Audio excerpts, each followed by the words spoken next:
As always, I am very, very thankful to everybody for the comments that they made this morning on 2026 is key. If you haven't seen the video yet, you need to go back and look at it. I've got it in the information below. You could just link and get right to it. You can watch this question and answer first if you prefer, but it might be better to watch the entire video before you look at the Q&A.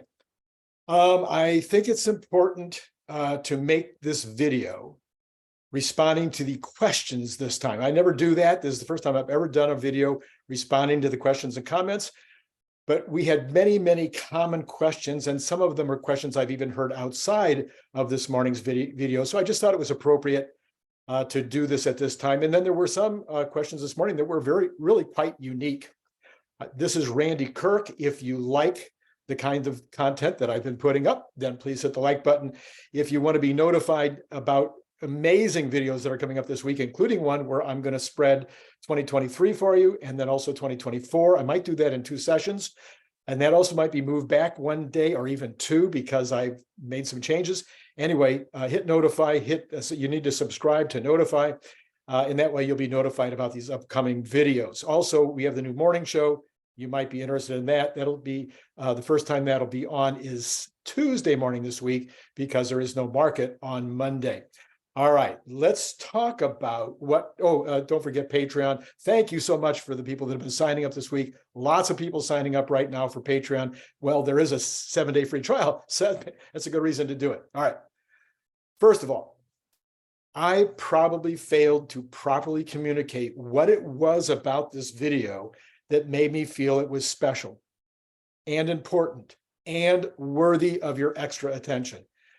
I mean, I made a big deal about it, right? And then I think some people felt like, Randy, what was the big deal?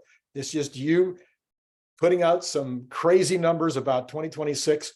What is different from that than all of the other videos where you go nuts with all your wild and crazy speculation? Well, there was something what I thought was very special. And so let me explain it and see if I can do a better job of communicating this time. When you are analyzing any investment, I don't care what it is. It can be an investment in stocks. It could be an investment in a house. It could be an investment in a car. It can be an investment in some kind of hobby thing that you're doing. I invest in some art. When you're making any kind of an investment, smart investors look at the risk versus the reward. So how risky is this investment? What are the chances of failure or going down? And then also the reward. What are the chances of the reward? And how big might that reward be? Once you've got those ideas in mind, and you may not write these down, you just have them in your brain. You're like, man, this looks like a great opportunity and I want to get involved. Or you might go to a lot of trouble to put it down, do some measuring, and then maybe even you'll take this next step. And that would be to create some kind of a rough estimate of the odds of those rewards coming true at various levels. So let's say maybe you think the odds of success are 80%, and you think that there's a chance that you'll double your money in the next year. Well, or maybe it's only 40% that you'll double your money. Or maybe it's 40% that you'll double your money this year, but 80% that you'll double it by the following year. So those are all kinds of the numbers that you might do in order to say, is this a better risk reward analysis opportunity than some other investment that I might make? Maybe I'd be better off to put it in property. Maybe I'd be better off to go into bonds. A lot of people right now are putting their money into bonds because there is almost no risk. And there is a very substantial 5.5%, let's say, reward that you can count on absolutely. All right, so that's how people make these risk reward analyses when they're making wise investment decisions. With that in mind, I set up a proposition very clearly, but I think a lot of folks missed it.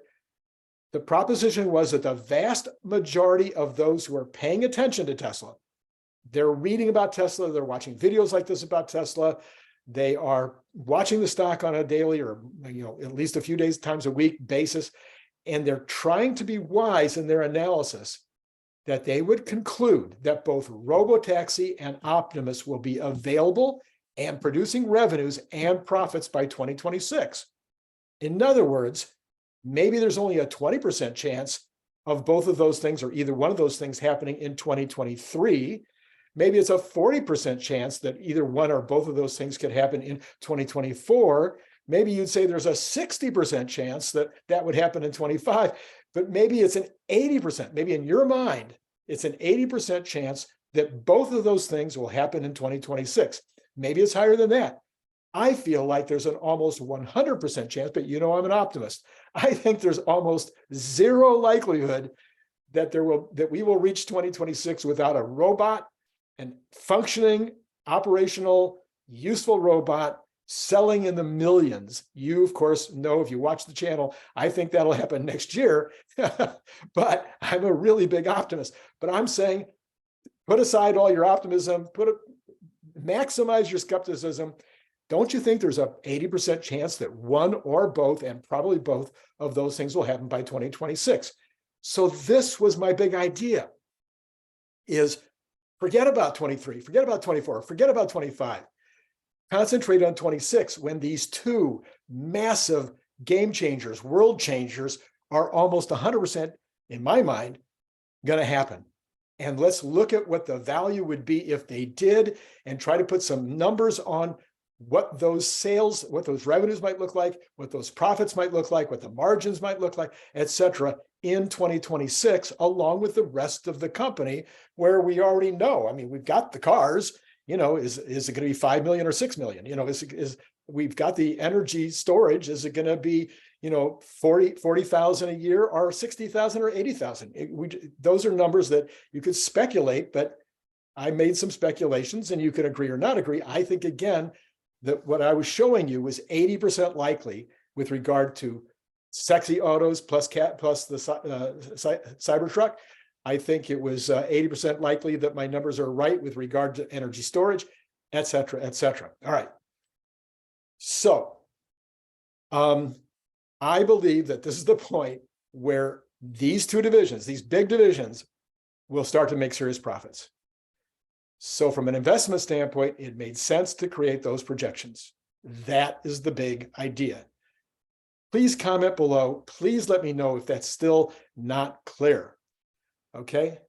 I'm going to give you projections for 24 and 25 in detail. I'm going to give you the 23, the balance of 23. That'll be maybe Tuesday or Wednesday. I'm going to give you 24. That's probably going to be Thursday or Friday. And I'll eventually, maybe the following week, I'll give you 25 in detail. And I'll include my best guesses about Robotaxi and Optimus also being products in those years. But I picked 2026 for this exercise because I think it's a slam dunk that they will be changing the world by 2026. Okay.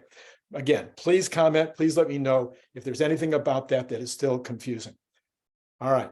So number 2, some took issue with my giving 100% profits to Robotaxi and Optimus. This is, again, a failure on my part to properly communicate. What I was saying was I was actually shortcutting. I'm sorry that I shortcutted. And when I shortcutted, I didn't make clear what I was doing.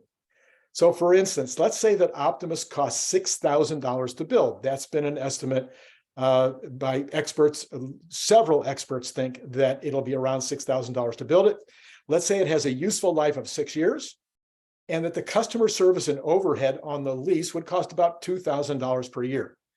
So then in that analysis, Tesla would charge $53,000 per year for the lease.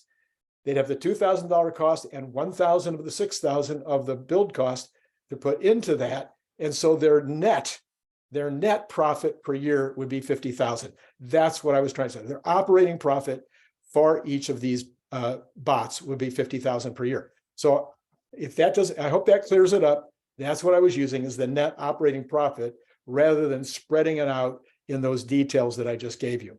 All right. I took the same shortcut with Robotaxi.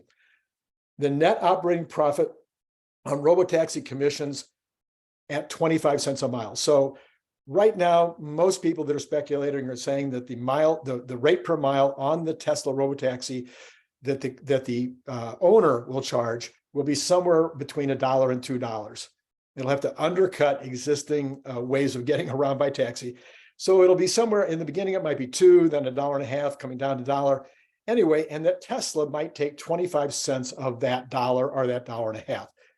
there's almost no overhead on that. There'll be a little bit of overhead for customer service and whatnot. But again, I'm suggesting that this will be the net operating profit of 25 cents per mile.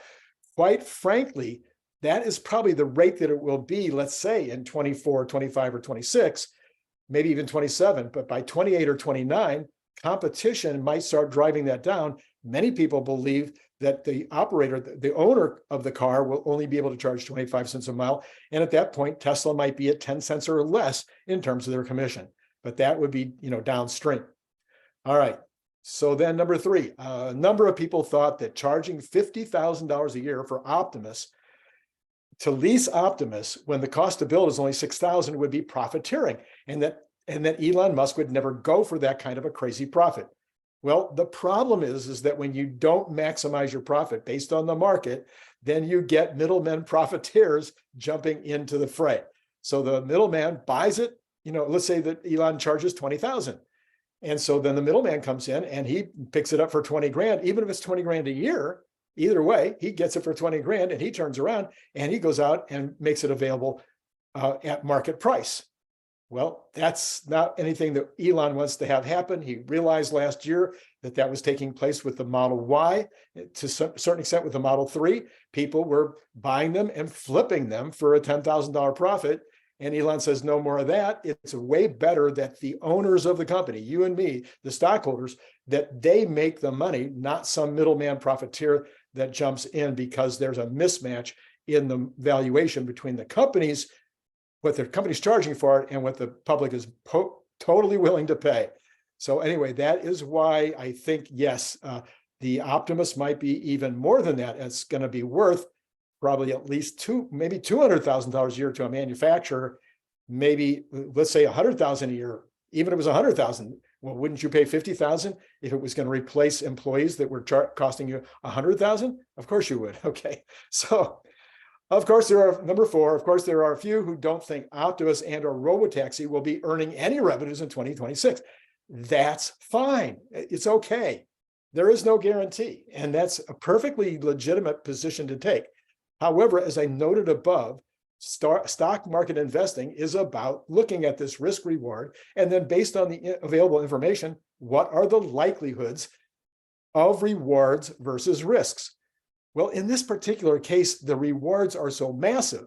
They are the most massive in history. Okay, we're not talking about the risk reward analysis that you might do on Rivian when they were showing a picture and people were willing to spend 100 billion for the company.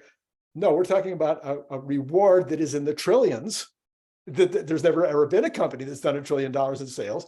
The reward is in the trillions of dollars.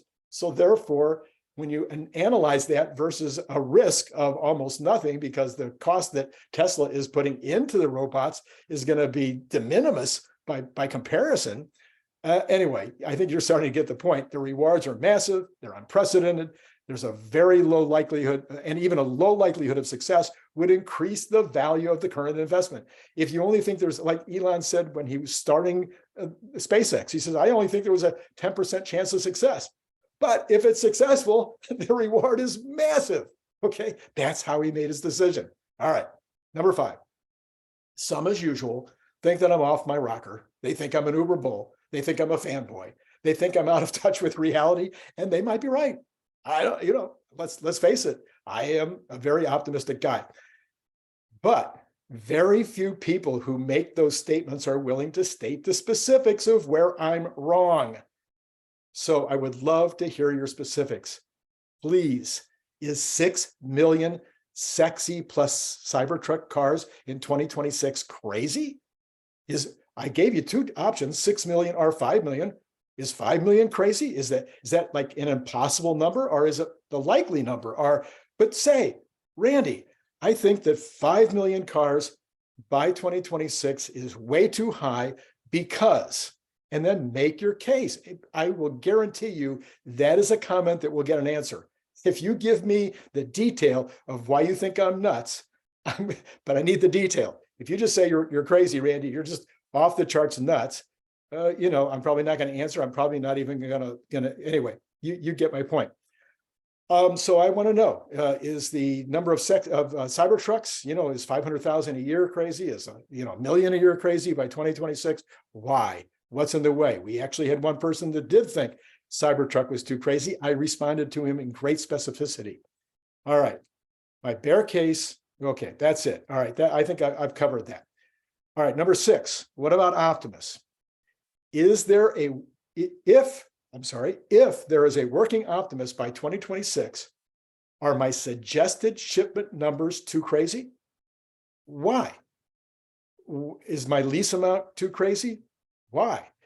I think that those numbers are good. If there is a working Optimus, okay, make the first assumption that there's a working Optimus. Well, to make 1 million of those a year, or 2 million, or 3 million of those a year, I mean, I think you can figure out, I believe that you can see that this is so much easier to build in terms of the mechanical aspects of it, so much easier to put plastic and motors together than it is to build cars.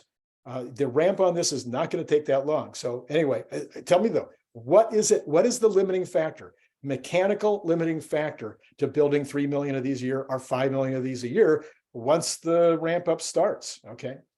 7, some feel that the robo-taxi will take years to get regulatory approval.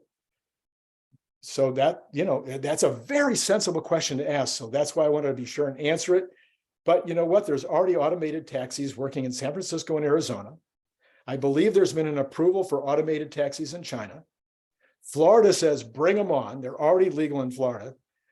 All of this is in the United States, it's state by state, and outside of the United States, it would be country by country, or it might be province by province in certain countries. But you know what? It only takes one state to either approve it or to say, we don't have any regulations, just go ahead and do it. And in some cases like Florida, that's going to be the case. There's other states, and China seems to be very ready to get it going. Let's do it. So anyway, I don't think that this is going to be a very big issue. All you need is one state to start. Now you can put the robotaxis on the ground. Within months, you've got all kinds of data. You can take the data to the other states, and I think you'll start getting folks to approve. A lot of people didn't think that Uber and Lyft would be able to get approvals either, but obviously they did. All right, so Tom Turnbull, he says, Randy, do you think an Optimus is worth 4 employees? It's slow and it needs to charge. So not 24/7. Please explain your reasoning. Well, I'm not going to go into I could do 20 minutes on this, so I'm going to try to keep it simple. Yes, I think it's worth 4 employees. It is going to be, the 4 employees would be, there's 4 shifts a week. Okay, you have 3 shifts on the 5 days, and then you have the weekend. And that's not normally how you set up your shifts, although you can, but more likely is you have 6 days times fewer hours, or you have 4 days and 4 days, and 4 days and 3 days. Anyway, there's all kinds of ways to set it up. But for instance, Fremont and Shanghai both work with 4 shifts. So yes, I think it's worth 4 employees. Is it slow and needs to charge? Well, it does need to charge, but we might be looking at either replacement batteries. You take the battery out, put the next battery in. You may be looking at, if the robot is working in a specific area, it might just plug in while it's working, so you never have to charge it, or you only have to charge it if there's some odd reason. They're talking about induction charging is another possibility. So there's all kinds of reasons why the charging probably is not going to slow it down very much. And then you say it's slow. Well, it might be slow right now in the way that it's acting, but that doesn't mean it's going to be slow in executing on a specific task. So my guess is it's going to be just as fast, and possibly, in fact, probably in many cases, faster than a human in what it does. I hope that helps. I'll be happy again. Please comment. Tell me what it is. Where did I miss? Because look, I'm only one guy. All right. So let me know where that's wrong. Okay. Then Robert Monson, he says, I don't see how you can think Optimus can be ready before FSD. They are closely related, and right now FSD is still in basic developmental mode. So yes, Ronald, I see exactly what you're trying to say here. There's a huge difference. And a car, an automobile, is operating at 60, 70, 80 miles an hour with pedestrians all around, dogs and cats and other cars coming in all different directions. It has to be perfect 100% of the time. It can never make a really significant error or there's big trouble. And there's massive amounts of information that the car has to gather in order to be able to make decisions. And Optimus is operating at maximum 5 miles an hour and commonly will just be sitting still. Its arm or something else might be moving as it's doing some task. When it's doing that task, if it misses by a little bit once or twice, it isn't the end of the world. It doesn't need to analyze any kind of environmental information except when it's maybe walking around the factory or walking around an office. Then it does have to have more environmental information to go by, but nothing on the level of FSD. So imagine if you're right now, many people are driving FSD 30, 40, 50 miles at a time without interruption, without even very many situations where they think they might have to interrupt. So you can imagine in a much lower, in a situation where there's much less input required and many fewer decisions to be made, the FSD would be perfectly fine right now. So then solid NEIN, not sure exactly what that is, but anyway, he or she says, so no Tesla bot till 2028, if then for the public. Okay, I think he means by public, he means you and me at home, washing our clothes, doing our dishes. I've always said, no, what I want the robot to do is give me a massage. I know I've used this joke over and over again, but let's face it, there are no good massage chairs out there. There's those pads that do massages. They're okay. I've had a couple. No, the robot, you can tell it exactly where you want the massage to happen, deeper, harder, to the right, to the left. I want a robot. I'll pay I don't know if I'd pay 50,000. I'd pay 20,000 for a robot that could do that. Okay, so yes, but yes, you're correct. The I don't know, 2028, that might be a little bit out there. I think that there's a possibility that there will be some uses for robots in home environments, especially dealing with the elderly. Before that, or they may have limited use cases where they will get over-the-air updates in order to improve them. Which reminds me, I was going to end with that one, but I was just reminded, somebody asked the other day about whether there would be over-the-update situations for the robots, for Optimus. And yes, absolutely there will be. That's one of the keys. If you train one robot how to screw a screw into a wall, 3 inches from this and 2 inches from that, blah, blah, blah, and you train that robot to do that, it is uploaded and every other robot now has that capability. So that's one of the key deals, okay? When you're training these robots, whether you train them, they watch you do it and then they mimic you, whether you're hooking yourself up with the wires and everything so that, and then you're making the movement that has to be made, and then that information is going into their system, whether you're typing an instruction and then having them do the instruction based on the typing, whether you're speaking the instruction, whether you're using some kind of virtual situation in order to train them to walk through an office or whatever each robot learns, all the other Optimuses, it's just an over-the-air update and they all have it. That's why I believe it's not going to take very long to get to the place where we need to get.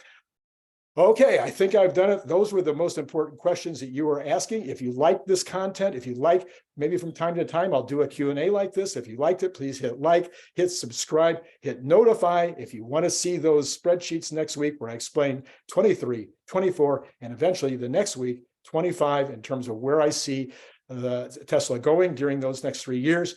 And yeah, I think that, oh yeah, hit Patreon. And I guess that's all I got for you today. It's been great talking to you.